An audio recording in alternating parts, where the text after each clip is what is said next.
ஆதியாகமம் 2ஆம் அதிகாரம் 24ஆம் வசனம். அண்மை காலத்திலே ஒரு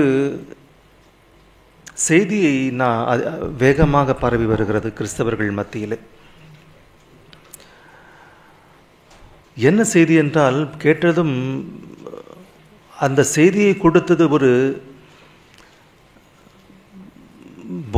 கொடுத்த போதகர் ஒரு பெண், கிட்டத்தட்ட ஒரு 60 வயசு இருக்கலாம், 60, 55, 60 அந்த வயசு இருக்கலாம்.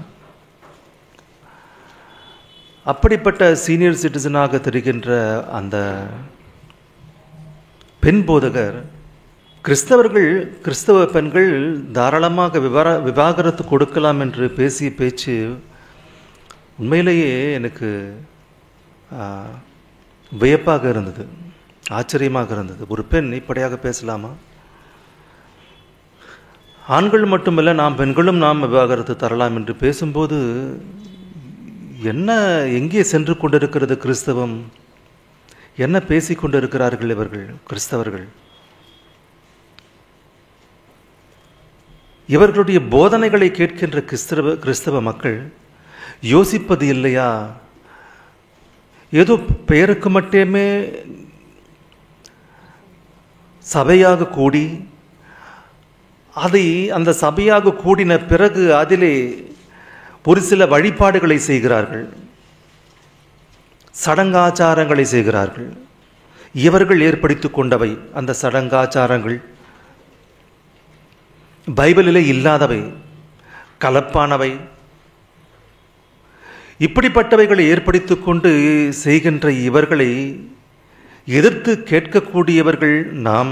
ஒருவேளை நாம் கேட்டால் யாரையும் விமர்சிக்க கூடாது என்ற கேடுகெட்ட ஒரு அசிங்கமான பேச்சை பேசுகிறார்கள் கிறிஸ்தவர்கள். ஒரு கிறிஸ்தவன் தவறு செய்கின்ற கிறிஸ்தவர்களை, தவறான போதனைகளை செய்கின்றவர்களை ஒரு கிறிஸ்தவன் கண்டிக்க வேண்டும், புத்தி சொல்ல வேண்டும். புத்தி இல்லாதவனுக்கு புத்தி சொல்ல வேண்டும். என்னுடைய புத்தி அல்ல, பைபிள் புத்தியை, என்னுடைய சொந்த புத்தி அல்ல, பைபிளிலே எழுதப்பட்ட தேவனுடைய புத்தி அவர்களுக்கு சொல்ல வேண்டும். செய்கின்ற காரியங்கள் புத்தி இல்லாத காரியங்கள்.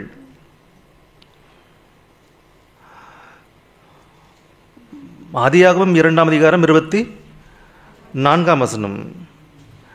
இது நிமித்தம் புருஷன் தன் தகப்பனையும் தன் தாயையும் விட்டு, கல்யாணம் என்றால் என்ன?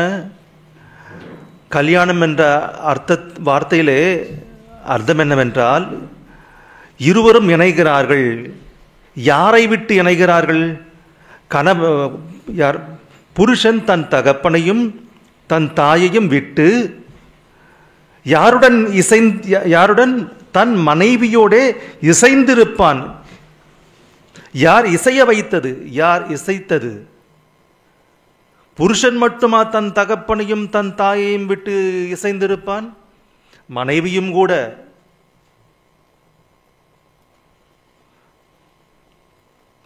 இருவரும் தன்னுடைய பெற்றோரிடத்தில் வளர்ந்தார்கள்.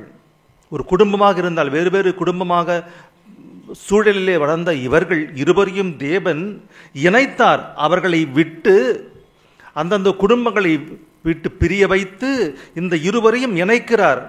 புருஷன் மட்டுமே தகப்பனையும் தாயையும் விட்டு பிரிந்து இருப்பதல்ல, மனைவியையும் பிரித்து அந்த பெண்ணையும் பிரித்து கொண்டு இருவரும் இணைக்கிறார். இது பொருள். பைபிளிலே எல்லாம் சுருக்கமாக எழுதப்பட்டிருக்கும். அந்த இருவரையும் பிரித்து கொண்டு வந்து இணைத்தார், ஒன்று சேர்த்தார். ஒரு பெண்ணையும் தன்னுடைய குடும்பத்தை விட்டு பிரித்து கொண்டு, ஒரு புருஷனையும் ஒரு ஆணையும் தன்னுடைய பெற்றோரிடத்தில் பிரித்து இவர்கள் இருவரையும் இணைத்தார். தேவன் இணைத்தார். அதை பிரிக்கிறவன் யார்? பிரிக்க மனிதனுக்கு அதிகாரம் இல்லை. அது ஒரு கிறிஸ்தவ சபையாக இருந்தாலும், நீ கிறிஸ்தவனாக இருந்தாலும், நீ போதகனாக இருந்தாலும், நீ அப்பனாக இருந்தாலும், ஆத்தாவாக இருந்தாலும், அவளுடைய அந்த கல்யாணமான தேவன் இசைத்தவர்களின் நண்பர்களாக இருந்தாலும், தேவன் இசைத்த அவர்களுடைய முன்னாள் காதலன் காதலியாக நீ இருந்தாலும், எவனும் இவர்களை பிரிக்க கூடாது. இது பைபிள் எழுதிய சட்டம். ஆரம்பத்திலிருந்து இருந்தது இந்த சட்டம். உனக்கு புரியல இன்னைய வரைக்கும்? இது எழுதப்பட்டு சுமார் கிமு 1450 ஆண்டுகள் சுமார். இப்பொழுது கடந்து விட்டது 2024 என்றால் சுமார் 3470 கிட்ட. இத்தனை ஆண்டுகள் ஆனாலும் கூட இந்த அடிப்படையான இந்த வசனம் புரியாமல், உலகத்தில் மக்கள் தொகை சுமார் 820 கோடி. அந்த 820 கோடி மக்களிலே இருக்கக்கூடிய கிறிஸ்தவர்களின் எண்ணிக்கை சுமார் 250 கோடி. இந்த 250 கோடி என்றால் 820 கோடி மக்கள் தொகையில் 250 கோடி கிறிஸ்தவர்கள் இருக்கிறார்கள் என்றால் இவர்களின் கணக்குப்படி அது பெயரளவிலான கிறிஸ்தவர்களாக இருந்தாலும் பைபிளை கொண்டிருக்கின்ற கிறிஸ்தவர்கள் படிப்பதில்லையா அவர்கள் என்றால் உலக மக்கள் தொகையில் 1/3 பங்கு, சுமார் 1/3 பங்கை விட இன்னும் குறைவு. இத்தனை ஆண்டுகள் ஆனாலும் கல்யாணம் என்றால் ஒரு ஆணையும் ஒரு பெண்ணையும் தேவன் இணைத்தார். அவரவர்களுடைய குடும்பத்திலிருந்து பிரித்தெடுத்து, அவரவருடைய பெற்றோர் தாய் தகப்பனிடமிருந்து பிரித்தெடுத்து அந்த பெண்ணையும் இந்த ஆணையும் ஒன்று சேர்த்தார். சேர்த்தவர்களை பிரிக்க கூடாது. இது எழுதப்பட்ட சட்டம் ஆரம்பத்திலிருந்து.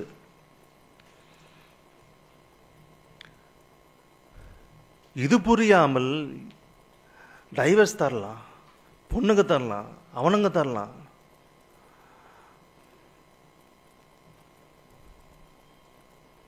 எப்படிப்பட்ட கேடுகட்ட போதனைகள் வந்திருக்கிறதோ பாருங்கள். அதனால்தான் பவுல் சொல்லுவார், கொரிந்தியருக்கு எழுதிய 2வது நிருபம் 2ஆம் அதிகாரம் 17ஆம் வசனத்தில், கொரிந்தியருக்கு எழுதிய 2வது நிருபம் 2ஆம் அதிகாரம் 17ஆம் வசனம்,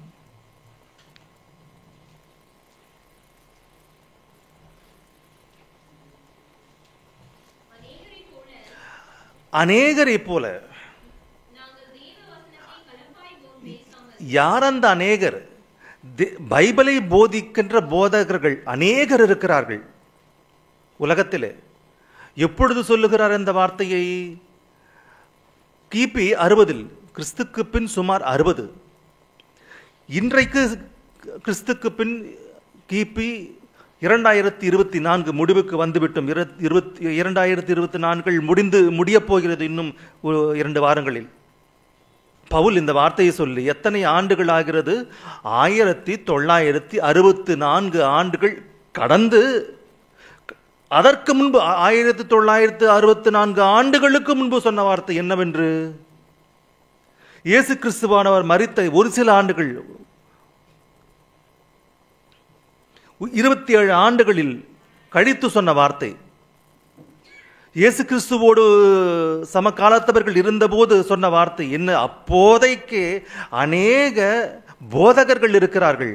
அவர்கள் எல்லாரும் எப்படிப்பட்டவர்கள் என்றால் கலப்படமான போதனைகளை செய்யக்கூடியவர்கள். அநேகர். உலகத்திலே எத்தனையோ போதகர்கள் இருக்கிறார்கள். அப்பொழுது அத்தனை பேர் என்றால் இப்பொழுது பவுலின் காலத்திலேயே அநேக கலப்பான போதனைகளை பேசக்கூடியவர்கள் இருக்கிறார்கள் என்றால் கலப்படம். எப்படி உணவுப் பொருட்களுக்குள்ளே கலப்படமோ, எதை பார்த்தாலும் கலப்படம். அப்படியாக எந்த போதனையை நாம் கேட்டாலும் அதிலே கலப்படம். எந்த போதகனுடைய வாயிலிருந்து வரக்கூடிய வார்த்தையை கேட்டாலும், இது வரப்போதுக்கு நியூ இயர், எல்லாருமே தீர்க்கதரிசியாக மாறிடுவாங்க. எல்லாரும் சபையை கூட்டுவாங்க, நான் இந்த வருஷத்திற்கான தீர்க்க தரிசன வசனம் அப்படின்னு சொல்லி பைபிளிலிருந்து காட்டுவாங்க. வந்த அந்த ஆடுகள், அப்படியா, தேவன் கொடுத்த, ஐயாவுக்கு தேவன் கொடுத்த தீர்க்க தரிசன வசனம். நான் அப்படி அதை கேட்டேன். புது வருடம் வருகிறது என்றால் புது வாக்கு தத்தத்தை கொடுப்பாங்க. சபைக்கான வாக்கு தத்தம், தனிநபருக்கான வாக்கு தத்தம். சபைக்கான வாக்கு தத்தம் ஒரு கேலண்டரில் போட்டு கொடுத்துருவாங்க. யார் கொடுத்தது அப்படின்னா, நம்ம ஐயா மகா போதகர், பக்தர். அந்த பக்தர் முட்டி போட்டு ஜெபம் பண்ணி தேவனுடன் கெஞ்சி கேட்டபோது அவருடைய முழங்கால் பதிந்த அந்த இடமும் கூட குழியாக மாறிய அளவிற்கு முட்டி போட்டு ஜெபித்த அந்த மகா பக்தன் ஜெபிக்க அப்பொழுது பரலோகத்திலிருந்து தேவன் இவருக்கு கொடுத்தாராம், ஐயா இதோ இந்த வசனம் தான் இந்த வருடத்திற்கான வாக்குத்தத்தம், இதோ இந்த வசனங்கள் தான் இந்த வருடத்திற்கான தனிநபருக்கான வாக்குத்தத்தம் அப்படின்னு ஐயாவுக்கு தேவன் கொடுத்தால் வந்த அந்த பக்ரா பலி கொடுப்பாங்களா ஆடுங்க, அந்த ஆடுங்கள்லாம் பலியாகக்கூடிய ஆடுகள் வந்து கேட்பாங்க, அப்படியா என்னுடைய வாக்குத்தத்தம், என்னுடைய வாக்குத்தத்தம் இது யார் கொடுத்த? தேவன் எனக்கு கொடுத்த வாக்குத்தத்தம். அப்படியா? இப்படி எத்தனை காலம்தான் ஏமாற்றிக் கொண்டிருப்பார்கள். அநேகரை போல நாங்களும் கலப்பாய் பேசாமல் எப்படி பேசுகிறோம்? சுத்தமாகவும் தேவனால் எது அருளப்பட்டிருக்கிறது? அருளப்பட்ட பிரகாரம் எது? ஆதியாகமத்திலிருந்து வெளிப்படுத்தின விசேஷம் வரை இந்த 66 புத்தகங்களே அருளப்பட்டது. அருள், இதுதான் நம்முடைய அருள். இதை தாண்டி எவனாவது தேவன் என்னோடு பேசினார் என்றால் அவன் சுத்தமானவன் அல்ல, திருடன். அருளப்பட்டதை நாங்கள் பேசுகிறோம், தேவனால் அருளப்பட்டதை நாங்கள் சுத்தமாக தூய உள்ளதை உள்ளபடியே பேசுகிறோம். இதை எதுவுமே கிடையாது. தேவன் எனக்கு காணப்பட்டார் என்று சொன்னால் அவன் பொய்யன். இப்படியாக இன்றைக்கு பாருங்க, தேவன் நினைத்ததை யாரும் பிரிக்கக்கூடாது. அது கிறிஸ்துவின் சபையே ஆனாலும் கூட, நீ சபையின் மூப்பனாக இருந்தாலும் கூட, நீ பெரிய போதகனாக இருந்தாலும் கூட, கல்யாணமானவர்களின் முன்னாள் காதலியாகவோ முன்னாள் காதலனாகவோ இருந்தாலும் கூட, அப்ப எப்போ லவ் பண்ணாங்க, இப்ப கல்யாணம் பண்ணிட்டாங்க, பிரிக்கக்கூடாது. உலகத்திலே கண்ட கண்ட காரணங்களை சொல்லுகிறார்கள்.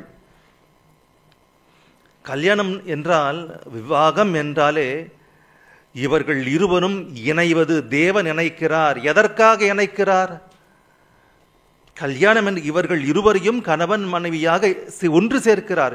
இவர்கள் இருவரும் ஒரே மாம்சம். பார்த்தோம் இல்லையா? ஒரே இவர்கள் இருவரும் இனி இருவர் அல்ல. படிங்க அந்த வசனத்தை, ஆதியாகமம் 2ஆம் அதிகாரம் 24ஆம் வசனம். இது நிமித்தம் புருஷன் தன் தகப்பனையும் தன் தாயையும் விட்டு தன் மனைவியோடு இசைந்திருப்பான், அவர்கள் ஒரே மாம்சமாயிருப்பார்கள். அவர்கள் ஒரே மாம்சம். இருவரும் கூட அவரவருடைய பெற்றோரை விட்டு, இருவரும் கூட அவரவருடைய தாய் தகப்பனை விட்டு, இருவரும் ஒரே மாம்சமாக மாறிவிட்டார்கள். இவர்கள் இருவரை பிரிப்பது என்பது மரணமே தவிர வேறு எதுவும் பிரிக்கக்கூடாது. இது பைபிள் எழுதப்பட்ட சட்டம். நியாய பிரமாணத்திற்கு முந்தியிலிருந்து இருந்த சட்டம், தேவனுடைய உள்ளம். இவர்கள் இருவரும் இணைய வேண்டும். எதற்காக இணைய வேண்டும் என்றால், தங்களுடைய கோரிக்கைகளை தீர்த்துக் கொள்வதற்காக அல்ல. ஒரு ஆண் தன்னுடைய எண்ணத்தில் இருக்கக்கூடிய கோரிக்கையோ தன்னுடைய ஆசைகளை நிறைவேற்றவோ, அதே போல ஒரு பெண் தன்னுடைய ஆசைகளை தன்னுடைய கோரிக்கைகளை நிறைவேற்றுவதற்காக, நிறைவேற்றிக் கொள்வதற்காக இணைவதல்லது. தேவனுடைய கோரிக்கையை, தேவனுடைய ஆசையை நிறைவேற்றுவதற்காக இருவரும் இணைய வேண்டும். இதுதான் கல்யாணத்தின் சட்டமே. அப்போஸ்தலனாகிய பவுல் கொரிந்தியருக்கு எழுதிய 1வது நிருபம் 2ஆம் அதிகாரம் 16ஆம் வசனம். கர்த்தருடைய சிந்தையை, கர்த்தருடைய உள்ளத்தை அறிந்தவன் எவன்? கல்யாண மாலை அப்படின்னு ஒரு ப்ரோக்ராம் இருக்கு. கல்யாணத்துக்கு சம்பந்தமே இல்லாத கேள்வியெல்லாம் கேட்பாங்க. இருக்கக்கூடியவங்க பெரியவங்க, அங்கே வெள்ளையஞ்சொல்லியமா பார்க்க தான் நல்லா வெள்ளையஞ்சொல்லியமா இருப்பாங்களா தவிர உள்ள மண்டையில் இருக்கா இல்லையான்னு தெரியல. இத்தனை வருஷம் அது கல்யாணம், என்னை புரிஞ்சிக்கவே இல்லையே. மனைவி, இத்தனை வருடங்கள் ஆகிறது, என் மனைவி என்னை புரிந்து கொள்ளவில்லையே. யாருடைய உள்ளத்தில் என்ன இருக்கிறதோ நமக்கு தேவையில்லை. அதுல என்னென்னமோ இருக்கிறது, அது தேவையில்லை, அதை தூக்கி போடுங்க. தேவனுடைய உள்ளத்தில் என்ன இருக்கிறது? உன் மனைவியின் உள்ளத்தில் என்ன இருக்கிறது, உன்னுடைய காதலன் அல்லது உன்னுடைய கணவனுடைய உள்ளத்தில் என்ன இருக்கிறது என்று தெரிந்து கொள்வதல்ல. உன்னுடைய ஆசைகளாகட்டும் அவர்களுடைய ஆசைகளாகட்டும் தூக்கி எறி. நீங்கள் அறிய வேண்டியது கர்த்தருடைய சிந்தை அறிய வேண்டும். அவருடைய உள்ளத்தில் என்ன இருக்கிறது. கல்யாணம் இருவரும் ஆன பிறகு இருவரும் ஒருவரை ஒருவர் புரிந்து கொள்வதல்ல. இருவரும் முதலில் தேவனை புரிந்து கொள். இருவரும் எதற்காக இணை சேர்த்தார் என்றால், இருவரும் ஒன்றாக சேர்ந்து தேவனை முதலில் சேர்வதற்கு முன்பே முதல்ல புரிஞ்சுக்கணும். முதலில் தேவனுடைய சிந்தையை, முதலில் தேவனுடைய உள்ளத்தை, முதலில் தேவனுடைய ஆசைகளை, உன்னுடைய ஆசை அல்ல, ஒருவருடைய ஆசைகள் ஒருவர் அல்ல, இருவரும் சேர்ந்து தேவனுடைய ஆசைகளை, உலகமும் அதற்குள்ள இருக்கக்கூடிய இச்சையும் பிசாசினால் உண்டானது, அதை தூக்கி போடுங்க. உன்னுடைய ஆசை என்னவென்று எனக்கு தேவையில்லை, என்னுடைய ஆசை என்னவென்று உனக்கு தேவையில்லை, அது தூக்கி போடுங்க.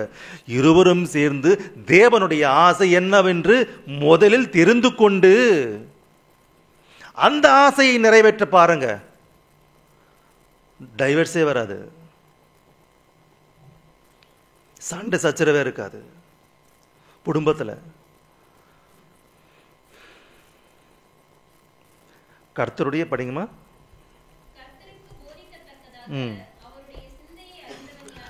கர்த்தருடைய சிந்தையை அறிந்தவன் யார்? எங்களுக்கு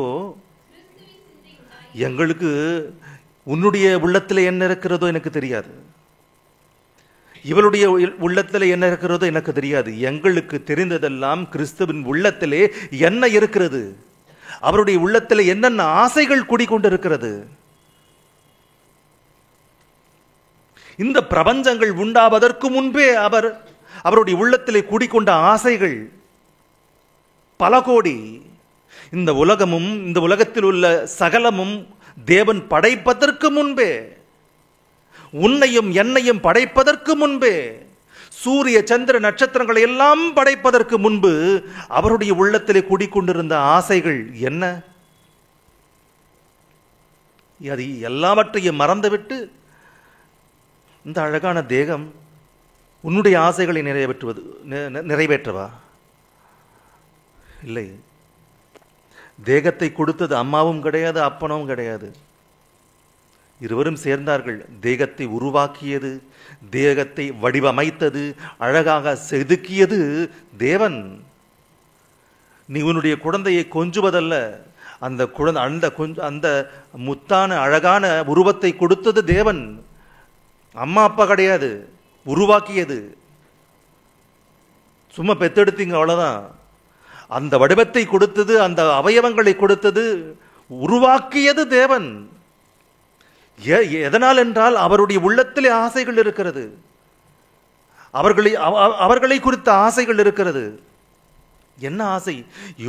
இந்த இருவரும் இணைய வேண்டும், இந்த இருவரும் இணைய வேண்டும், இந்த இருவரின் மூலம் இந்த இருவரும் கூட எனக்காக வாழ வேண்டும், என்னை குறித்து யோசிக்க வேண்டும், என்னுடைய உள்ளத்தில் என்ன இருக்கிறது என்று இவர்கள் ஆலோசிக்க வேண்டும், ஆராய வேண்டும். இதே போல இவர்களுடைய பிள்ளைகளையும் கூட அதே போல வளர்க்க வேண்டும். அந்த பிள்ளைகளும் கூட நாளைக்கு பெரியவர்களான பிறகு என்னை குறித்து பேச வேண்டும். அது இப்பேற்பட்ட ஆசைகள் அவருடைய உள்ளத்திலே கூடிக்கொண்டிருக்கிறது. இது எல்லாத்தையும் விட்டுட்டு எனக்கு பிடிக்கலையா டைவர்ஸ், பெண்களும் டைவர்ஸ் பண்ணலாம், ஆணும் டைவர்ஸ் பண்ணலாம். கேட்ட பைபிளில் ஒரு வசனத்தை காட்டுவாங்க. இயேசு கிறிஸ்து சொன்னார் இல்லையா ஒரு வசனம், மத்தேயு சுவிசேஷம் 19ஆம் அதிகாரம் 3ஆம் வசனத்திலிருந்து.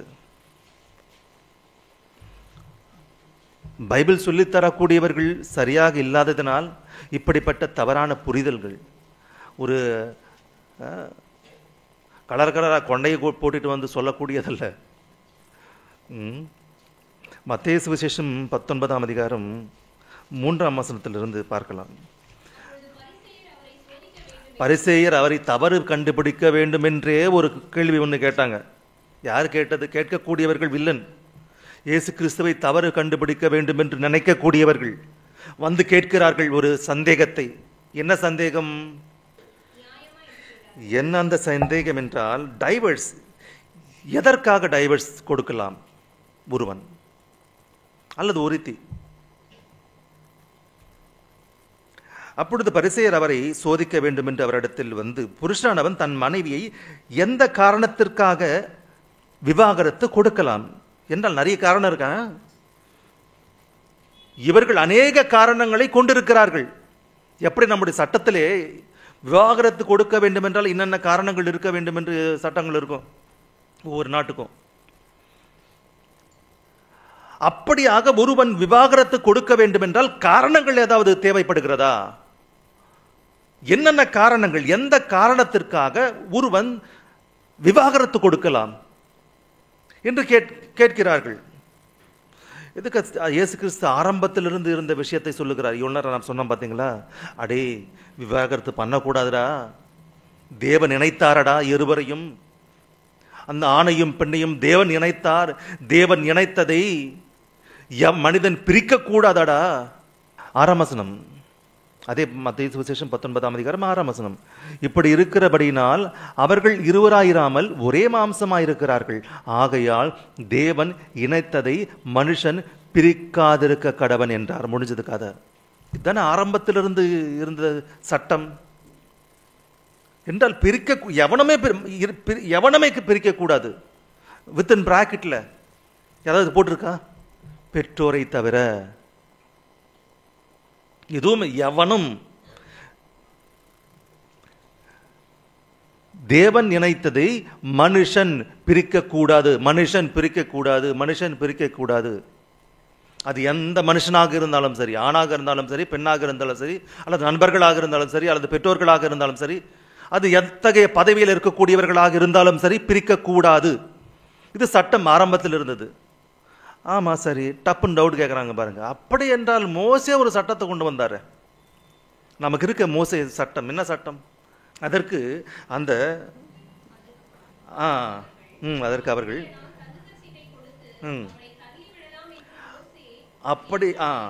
அப்படியானால் டைவர்ஸ் நோட்டீஸை கொடுத்து அவளை தள்ளிவிடலாம் என்று மோசே ஏன் கட்டளையிட்டார்? அதுக்கு மோசே கிட்ட போய் கேளு. இத்தனை நாள் பைபிள் படிக்கலையா அவங்க? மோசே கிட்ட கேட்க சொன்னா பைபிள் படிக்கணும். வேணுன தவறு கண்டுபிடிக்க வேண்டும் என்பதற்காக டைவர்ஸ் நோட்டீஸை கொடுத்து டைவர்ஸ் கொடுக்கலாம் என்று மோசே சொல்லியிருந்தாரே என்று கேட்டபோது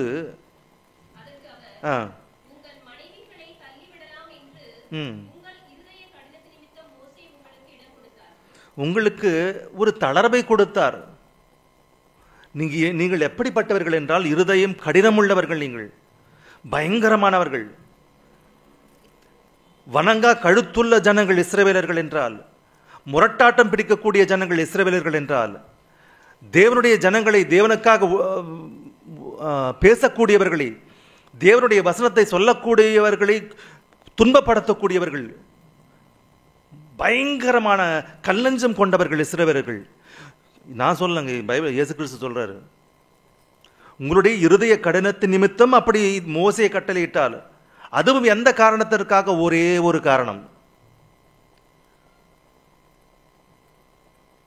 9ஆம் வசனம்.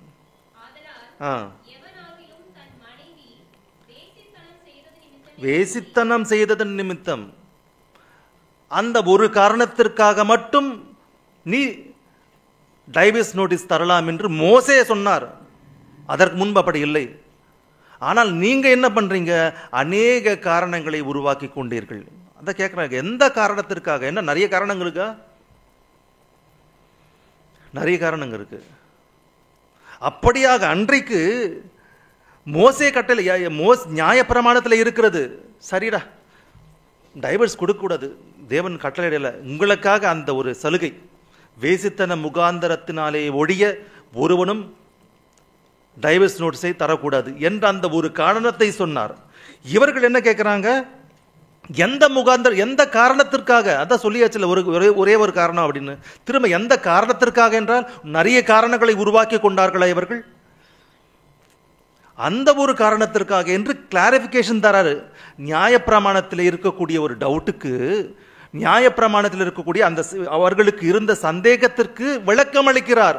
புதிய ஏற்பாடு அல்ல அது.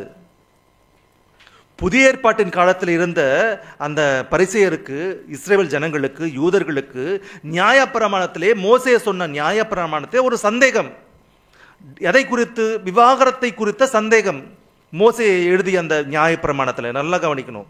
மோசேயானவர் எழுதிய நியாயப்பிரமாணத்திலே யூதர்களுக்கு ஒரு சந்தேகம். அந்த சந்தேகத்தை நியாயப்பிரமாணத்திலிருந்து அவர்களுக்கு விளக்கம் அளிக்கிறார் இயேசு கிறிஸ்து. ஆதியிலிருந்தும் புதிய ஏற்பாட்டிலும் சட்டம் என்னவென்றால், தேவன் இனத்ததை மனிதன் பிரிக்கக்கூடாது என்றால் தள்ளுதல், டைவர்ஸ் நோட்டீஸை தரக்கூடாது. ஒரு வாட்டி நீங்க கல்யாணம் பண்ணீங்கன்னா முடிஞ்சது கதை. எதுவாக இருந்தாலும் கல்யாணம் செய்வதற்கு முன்பே யோசிக்கணும். ஒரு வாட்டிக்கு 100 வாட்டி. கல்யாணம் ஆன பிறகு யோசிப்பது கிடையாது. கல்யாணம் ஆவதற்கு முன்பே எப்படிப்பட்டவர்களை நாம் செலக்ட் பண்ணணும் அப்படின்னு யோசிக்கணும். இத்தனை விஷயங்கள் இருக்கும்போது, இவ்வளவு விளக்கமாக பைபிள் கூறும்போது, தேவன் எழுத வைத்த போது இவைகளை படிக்காமல் அவங்களும் நிறைய ரெஃபரன்ஸ் எல்லாம் காட்டினாங்க. நான் எனக்கு ஆச்சரியமா இருக்கு. பைபிள் இருந்து காட்டி அவர் எதை சொல்றாரு அப்படியே மழுப்பி அப்படியே மாத்தி, பவுலே சொல்லிட்டாரு டைவர்ஸ் கொடுக்கலாம் அப்படின்னு. பவுல் சொன்னாரா? எப்படியெல்லாம் பாருங்க, எப்படிப்பட்ட கலப்படமான போதனைகள் வந்திருக்கிறதோ. இந்த கிறிஸ்தவத்திற்கு பிடித்து பிழையவங்கள்லாம் இந்த போதகர்கள். எத்தனை போதகர்கள், எத்தனை கலப்படமான போதனைகள், எத்தனை வஞ்சகமான போதனைகள், குடும்பங்களை சீரழிக்கக்கூடிய போதனைகள், மனிதனை சீரழிக்கக்கூடிய போதனைகள். யார் தேவனுடைய சிந்தையை அறிந்து அதை உள்ளது உள்ளபடி சொல்லக்கூடியவர்கள் யார்? விவாகம் என்றாலே இருவரும் சேர்ந்து தேவனுக்காக வாழ வேண்டும், இருவரும் சேர்ந்து தேவனுடைய எண்ணத்தை தெரிந்து கொள்ள வேண்டும், இருவரும் சேர்ந்து தேவனுடைய சித்தத்தை நிறைவேற்றும். இது விவாகம் என்றால். இருவரும் சேர்ந்து தங்களுடைய விருப்பங்களை நிறைவேற்றுவதற்கு அல்ல விவாகம். பைபிள் சொன்ன விளக்கம் அது அல்ல. இருவரும் சேர்ந்து தேவனுடைய விருப்பத்தை நிறைவேற்ற வேண்டும், தேவனுக்காக பிள்ளைகளை பெற வேண்டும், தேவனுக்காக அவர்களை வளர்க்க வேண்டும். இதுதான் விவாகம் என்றாலே. இதை விட்டுட்டு மற்றதெல்லாம் பண்றாங்க. ஆகையினாலே நாம் எப்பொழுதும் கூட, இப்ப நாம கேட்டோம், எப்பொழுதும் கூட அது விவாகமாக இருந்தாலும் நம்முடைய வாழ்க்கையாக இருந்தாலும் எப்பொழுதும் தேவனுக்குள்ளே, தேவனுடைய வேலையில், தேவனுடைய பணியில் இருக்கக்கூடியவனே பரலோகத்திற்கு செல்வான். இப்பொழுது தேவனுடைய பணியில் யாரெல்லாம் இருக்கிறார்கள்? வாரத்தில் ஒரு வாட்டி வந்து முடிஞ்சு பிரேயர் பண்ணி ஏதோ கேட்டு போனா முடிஞ்சுதா? தேவனுடைய பணியில், தேவனுடைய வேலையில் யார்? இப்பொழுது நீ இறக்கும் போது தேவனுடைய பணியில் இருக்க வேண்டும். இயேசு கிறிஸ்து சொன்னார். அவர் சின்ன வயசுல அவர் தேடிக்கிட்டே வந்தாங்க அப்பா அம்மா. அப்ப அவர் சொன்னது வார்த்தை,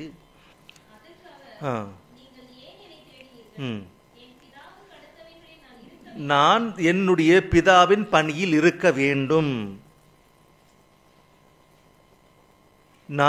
நாம் அனைவரும் கூட தேவனுடைய பணியில் இருக்க வேண்டும். இயேசு கிறிஸ்துவானவர் இருந்தார், நாமும் இருக்க வேண்டும்.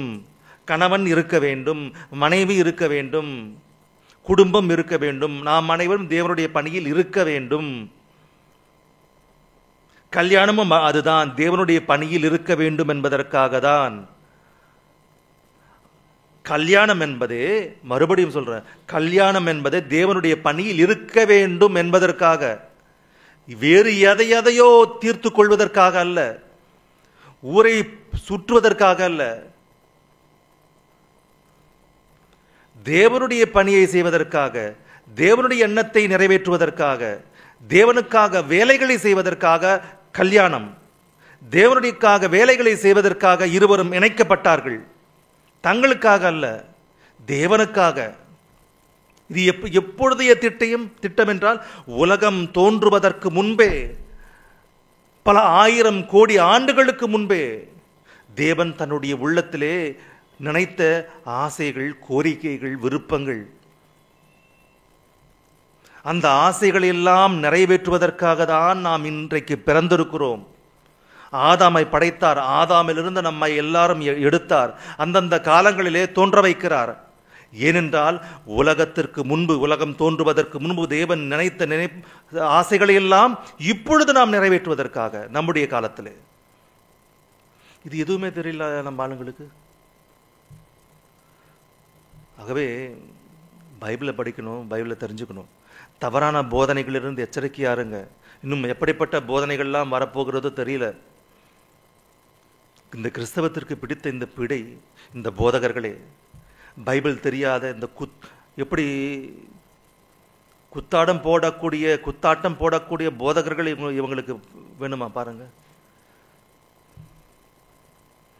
அத்தனை பயங்கரமான காலத்தில் நாம் இருக்கிறோம். ஆகவே கிறிஸ்தவத்தை இந்த ஞானத்தின் பாதையிலே மீட்டெடுத்து அவர்களுக்கு இந்த வேதாகமத்தை சொல்லிக் கொடுக்க வேண்டியது நம்முடைய தலையின் மீது இருந்த கடமையாயிருக்கிறது. அதை நாம் உணர்ந்து எச்சரிக்கையாக இருந்து செயல்படுவோம்.